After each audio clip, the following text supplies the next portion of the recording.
Breaking news, উত্তর কোরিয়ার president Kim Jong Sung সে এত বছর পর কেন চীনের সরকারের সাথে দেখা করতে গেল কিম জং কুং।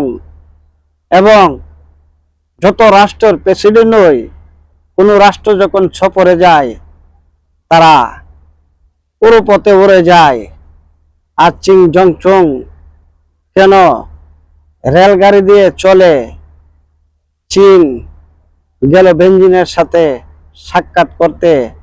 আজ গোটা পৃথিবী অবাক হয়ে রয়েছে, যাদের এত বছরের পুরানা শত্রুতামি ছিল, আজ কেন উত্তর কোরিয়ার সেই প্রেসিডেন্ট কিম জং কুং চীনের সরকার বেঞ্জিনের সাথে দেখা করতে গেল।